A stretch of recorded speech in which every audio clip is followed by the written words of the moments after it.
ఓం గం గం గం గణపతియే నమః.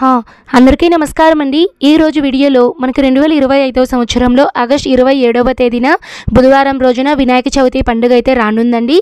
నిమజ్జన విషయంలో చాలా మందికి రకరకాల సందేహాలు అయితే ఉన్నాయండి. ఎన్ని రోజులకు చేయాలి, ఈ సంవత్సరం మనకి చంద్రగ్రహణం ఉంది కదా, చంద్రగ్రహణం తర్వాత మనం నిమజ్జనం అనేది చేసుకోవచ్చా, చేసుకోకూడదా, ఇంట్లో నిమజ్జనం చేసుకునే వాళ్ళు ఏ విధంగా చేసుకోవాలి, ఇంటి దగ్గరలో ఎవరికైనా సరే మనకి నూతులు, చెరువులు, కాలువలు ఇలాంటివన్నీ లేని వాళ్ళు ఇంట్లో ఎటువంటి నియమాలు పాటిస్తూ నిమజ్జనం చేసుకోవాలి, అన్నీ కూడా క్లియర్గా A to Z మీకు ఉండేటువంటి డౌట్స్కి సమాధానాలు తెలియజేస్తూ ఈరోజు వీడియోలో అయితే అందిస్తున్నానండి. వీడియోని మాత్రం స్కిప్ చేయకుండా చూడండి. ముందుగా ఈ సంవత్సరం అయితే మనకి 27వ తేదీ ఆగస్టు నెల బుధవారం రోజు అయితే వచ్చిందండి. ఈరోజు మనకి ఫస్ట్ రోజు అయితే అవుతుందండి వినాయక చవితి పండుగకి. చాలామంది ఏం చేస్తూ ఉంటారంటే ఉదయం పూజ చేసుకొని సాయంత్రం నిమజ్జనం అనేది చేస్తూ ఉంటారండి. అలా కూడా చేసుకోవచ్చండి. కొంతమంది వినాయకుడిని ఒక రోజు లేదా 3 రోజులు లేదా 5 రోజులు, 9 రోజులు, 11 రోజులు, 13 రోజులు, 15 రోజులు, 21 రోజులు ఇలా బేసి సంఖ్యలో ఉండలుగా ఈ రోజులలో స్వామివారికి నవరాత్రులు అనేవి చేసుకొని నిమజ్జనం అనేది చేస్తూ ఉంటారండి. మొదటి రోజు చేసే వాళ్ళైతే మీరు బుధవారం రోజున పూజ చేసుకొని గురువారం రోజున నిమజ్జనం అనేది చేసుకోవచ్చండి. తర్వాత మూడవ రోజు చేసుకునే వాళ్ళు మూడవ రోజు వచ్చేసి ఆగస్టు 29వ తేదీ శుక్రవారం వచ్చిందండి. శుక్రవారం రోజునైతే మనం స్వామివారిని కదిలించము కాబట్టి మూడవ రోజు అయితే మనం చేసుకోవడానికి అయితే లేదండి.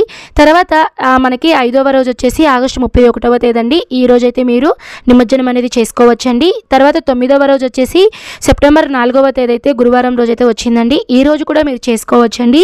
తర్వాత మనకి సెప్టెంబర్ 6వ తేదీ 11వ రోజు అయితే వచ్చిందండి. ఈ రోజు కూడా మీరు నిమజ్జనం అనేది చేసుకోవచ్చండి.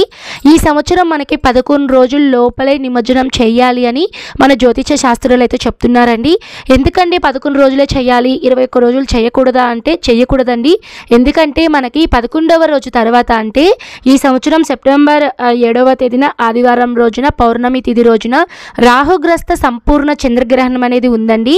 ఈ చంద్రగ్రహణం అయితే మన భారతదేశంలో ఉంది కాబట్టి గ్రహణ సూతకాల నియమాలు అనేటివి ఖచ్చితంగా పాటించాలండి. మనము పెద్ద పెద్ద వినాయకుల్ని మనము వీధుల్లో అలా పెట్టేసి మనం ఇన్ని రోజులు నవరాత్రులు పూజలుగా చేస్తాం కదండి. గ్రహణం తర్వాత మనకి ఆ పూజలు చేసిన వాటికి ఫలితం అనేది ఉండవంట అండి. ఆ విగ్రహంలో కూడా శక్తి అనేది ఉండదట అండి, శక్తి అనేది కోల్పోతుందట అండి. మనకి ఈ విగ్రహానికే కాదండి, పెద్ద పెద్ద దేవాలయాల్లో కానీ, కాళహస్తి దేవాలయం కానీ, తిరుమల దేవాలయం కానివ్వండి, ఇలా పెద్ద పెద్ద దేవాలయాల్లో కూడా గ్రహణం తర్వాత మొత్తం దేవాలయాన్ని మొత్తం కూడా శుద్ధి చేస్తారండి. తర్వాత స్వామివారికి అభిషేకం అనేది అన్నీ చేస్తాము. మనం ఇలా మట్టి గణపైన పెట్టుకున్న తర్వాత మనం శుద్ధి అయితే చేయలేం కదండి.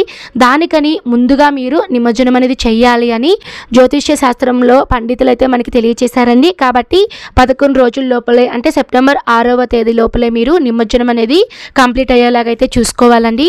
ఇప్పుడు నిమజ్జనం అనేది ఏ విధంగా చేయాలండి, చెరువుల్లో, కాలువలు ఇలాంటివన్నిట్లో ఎలా చేయాలండి అంటే చెప్పాను కదా అండి. కొంతమంది ఉదయం చేసుకొని సాయంత్రం నిమజ్జనం అనేది చేసేస్తారండి. పూజ చేసుకొని నిమజ్జనం అనేది కొంతమంది ఎలా చేస్తారంటే వాళ్ళ ఏరియాలో ఎక్కడన్నా సరే వినాయకుని పెట్టిన తర్వాత అక్కడికి వెళ్ళి ఈ వినాయకుడి బొమ్మలు అయితే పెట్టేస్తారండి.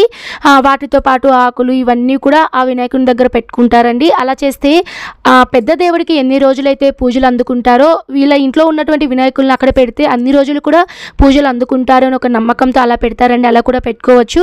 లేదు అక్కడే ఏదన్నా ఒక నిమజ్జన కార్యక్రమం ఏదన్నా ఒక పెద్ద డబ్బాలో నీళ్లు పోసి నిమజ్జనం పెడుతూ ఉంటే అక్కడ మీరు నిమజ్జనం అనేది చేసుకోవచ్చండి. మీకు దగ్గరలో ఎక్కడైనా సరే చెరువులు కానీ, కాలువలు కానీ, నూతులు కానీ ఉంటే అక్కడ కూడా మీరు నిమజ్జనం అనేది చేసుకోవచ్చు. ఇంట్లో నిమజ్జనం చేసుకునే వాళ్ళు ఎలా చేసుకోవాలో నేను ఇప్పుడు తెలియజేస్తాను.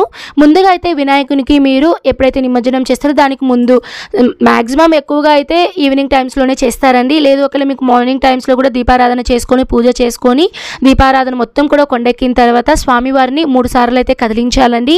3 సార్లు కదిలించిన తర్వాత మీరు ఏదైనా సరే ఒక సంచి కానివ్వండి, లేదా ఏదైనా ఒక తాంబూల తట్టు కానివ్వండి, ఏదన్నా తీసుకొని మీరు పాలవెల్లి మీద ఆకులు, దర్బలు, ఇంకా ఇవన్నీ మీరు కలబందలు, స్వామివారికి పండ్లు ఇవన్నీ పెట్టుంటారు కదండి. వీటన్నిటిని కూడా మీరు ఒక ప్లేట్లో కానీ ఒక తాంబూల తట్టులో తీసుకోండి.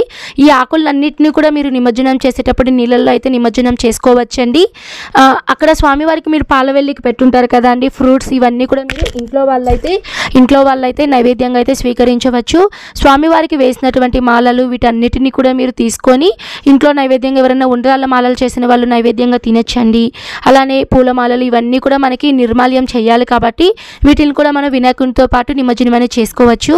ఇంట్లో చాలామంది ఏం చేస్తూ ఉంటారంటే ఏదన్నా ఒక బకెట్ కానివ్వండి లేదా వెడల్పుగా ఉండేటువంటి ఏదన్నా ఒక ప్లాస్టిక్ డబ్బా కానివ్వండి ఇలా తీసుకోండి. నేనైతే ఇక్కడ వెడల్పగా ఉండేటువంటి ఒక ట్రే టైప్లో ఒక డబ్బానైతే తీసుకున్నానండి. అందులో మంచినీళ్ళని తీసుకోవాలి. కొద్దిగా పసుపు, కుంకుమ, అక్షింతలు, కొద్దిగా గంధం, మీ దగ్గర కనుక గంగాజలం కనుక ఉంటే గంగాజలం కూడా అందులో వేసుకోండి. పన్నీరుని కూడా కొద్దిగా వేసుకోండి. ఒక పుష్పాన్ని కూడా వేసుకొని మీరు ఆ నీళ్ళనైతే నమస్కారం అనేది చేసుకోండి.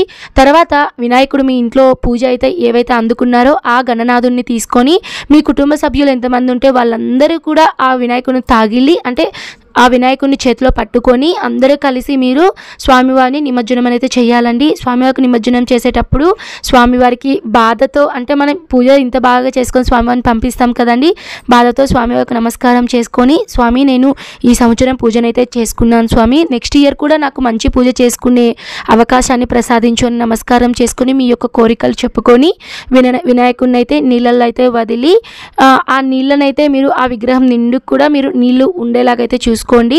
తర్వాత ఆ నీళ్ళను కొద్దిగా మీరు తల మీద చల్లుకోవచ్చు. కొంతమంది కూడా తీర్థంలాగా అయితే తీసుకుంటూ ఉంటారండి. మనం శుద్ధమైన జలం వేసాం కాబట్టి తీర్థంలాగా అయితే తీసుకోవచ్చండి.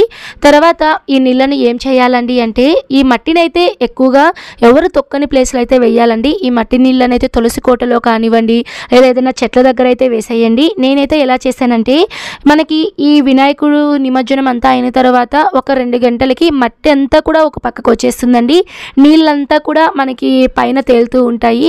ఈ మట్టినైతే నేనైతే తులసి కోట ఉంది కదండి, తులసి కోటలో అమ్మ దగ్గర అయితే వేసుకున్నానండి. తర్వాత ఆ నీళ్ళని నేను చెట్లకైతే వేసుకున్నానండి. ఎందుకంటే కొన్నిసార్లు మనం చెట్ల దగ్గర కూడా నడుస్తూ ఉన్నప్పుడు ఆ మట్టిని తొక్కేస్తామండి. నేను అందుకనే ఆ భయంతో నేను తులసమ్మ దగ్గర అయితే నేను వేసుకున్నానండి.